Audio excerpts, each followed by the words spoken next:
పెద్దపల్లి జిల్లా రాఘవపూర్ గ్రామానికి చెందిన అరస సరిత గత 6 రోజుల క్రితం గోదావరి కనిలో ఉన్న తన తల్లి ఇంటికి వెళ్లి తిరుగు ప్రయాణంలో రాఘవపూర్ రావడానికి గోదావరి కని బస్ స్టాండ్ లో బస్ కోసం వేచి ఉండగా రాఘవపూర్ గ్రామానికి చెందిన మార్గ ప్రభాకర్ అనే వ్యక్తి తాను కూడా రాఘవపూర్ వెళ్తానని నమ్మబలికి తన బైక్ మీద ఎక్కించుకుని మార్గ మధ్యలో బస్తాన్ నగర్ బుగ్గ గుట్టలోకి తీసుకుని వెళ్లి అక్కడ ప్రభాకర్ తనకు తెలిసిన మరో 2 వ్యక్తులతో కలిసి తనపై ఉన్న మంగళసూత్రం బ్యాగ్ నగదు దోచుకుని ఆపై తనపై అత్యాచారం చేసి గుప్త నిధులకు బలి ఇవ్వడం కోసం ప్రయత్నించారని తనను తాను రక్షించుకోవడం కోసం వారితో పెనుగులాడి తను ప్రాణాలతో బయటపడి భర్త సహాయంతో అంతర్గాం పోలీసులకు ఫిర్యాదు చేసినప్పటికీ తనకు న్యాయం జరగడం లేదని ఇచ్చిన ఫిర్యాదు ఎస్ఐ మార్చి వేరే విధంగా సృష్టించాడని అంతర్గాం ఎస్ఐపై చర్య తీసుకోమని నిందితులను అరెస్ట్ చేసి తనకు న్యాయం చేయాలని యువతి ఈ రోజు తన బంధువులతో మహిళా సంఘాల సభ్యులతో కలిసి డీసీపీ మరియు కలెక్టర్ కు ఫిర్యాదు చేశారు. దీనిపై డీసీపీ వివరణ కోరగా విచారణ చేసి పూర్తి ఆధారాలు సేకరించిన తరువాత నిందితులను అరెస్ట్ చేస్తామని యువతికి న్యాయం చేస్తామని వివరించారు. రామగుండం పోలీస్ స్టేషన్ లో కేసు నమోదు చేయడం జరిగింది. ఆ కేసుకు సంబంధించిన సమాచారంపై అక్కడ ఉన్న ఎస్ఐ సిఐ సమగ్ర దర్యాప్తు జరిగింది. కేసు నమోదు చేయడం జరిగింది. క్రైమ్ నంబర్ 11/2009 లో ఇందులో 2.5 తులాల బంగారం పోయిందని ఆమె దరఖాస్తులు ఇవ్వడం జరిగింది. 2.5 తులాల పుస్తకం దాని ఉంచుకపోయిన ఆ గుర్తు తెలియని మగ వ్యక్తులు అని చెప్పడం జరిగింది. ఈ సందర్భంగా అక్కడ ఒక 2-3 డేస్ ఈ కేసు సంబంధించి పోలీస్ అధికారులు క్షుణ్ణంగా ఏరియాను కోంబింగ్ చేయడం జరిగింది. దానికి సంబంధించిన సమాచారం మాకు కొంత క్లూస్ ఉన్నాయి.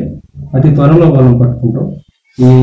ఇప్పుడు ఈ రోజు అంటే అనగా 22వ తారీఖు రోజు ఈ వివాహిత మరొక దరఖాస్తు ఇవ్వడం జరిగింది. దీనిపై కూడా కేసు నమోదు చేసినాం. కానీ ఈ యాంగిల్లో కూడా మార్క ప్రభాకర్ అనే వ్యక్తి ఇన్వాల్వ్మెంట్ ఉందని చెప్పడం జరిగింది. అప్పుడు హైదరాబాద్లో కావచ్చు లేకపోతే తెలియక కావచ్చు చెప్పలేదు. పూర్తిగా ఇతను తెలిసిన వ్యక్తులు అన్నారు కాబట్టి ఇంకా మాకు ఈజీ ఉంటుంది. దీనిపై కూడా మేము విచారిస్తున్నాం. అతి త్వరలో నేరస్తులను పట్టుకుని మాకు సమాచారం ఉంది, పక్క ఇన్ఫర్మేషన్ ఉంది, ఎవరెవరు చేసినారు త్వరలో పట్టుకుంటాం. కొద్దిగా పూర్తిగా శాస్త్రీయ ఆధారాలు సేకరించిన తర్వాత వీళ్ళను వెంటనే అరెస్ట్ చేయడం జరుగుతుంది. ఐడియా ఇస్తే గోదావరికని బస్ స్టాండ్ లో ఉండగా ప్రభాకర్ అనే వ్యక్తి నన్ను చూసి బైక్ పైన ఎక్కించుకొని తీసుకొని వచ్చిండు. రాఘవపూరే వెళ్తున్నాను అని చెప్పి బుగ్గ రూట్ దగ్గరకు వచ్చేసరికి అటు బైక్ టర్నింగ్ చేసిండు. అక్కడికి వెళ్ళేసరికి నేను ఇటెక్కడికి అంటే ఇక్కడ గుడి ఉంది, అది ఉంది, మా వాళ్ళు కూడా ఉన్నారు అని చెప్పి నన్ను తీసుకెళ్ళి అక్కడికి పోయేసరికి 2-3 వ్యక్తులు ఉన్నారు. అక్కడ వాళ్ళకు అప్పచెప్పి వచ్చిండు. అక్కడికి పోయేసరికి వాళ్ళు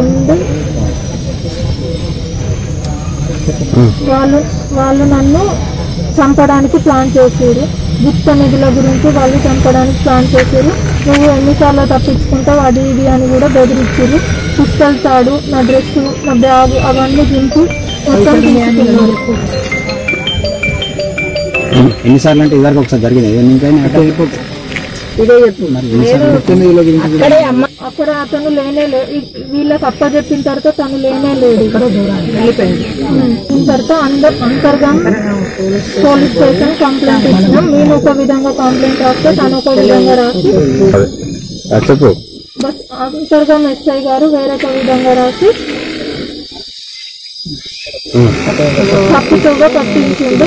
అయితే మళ్ళీ అక్కడ న్యాయం జరగలేదు కాబట్టి మళ్ళీ పెద్ద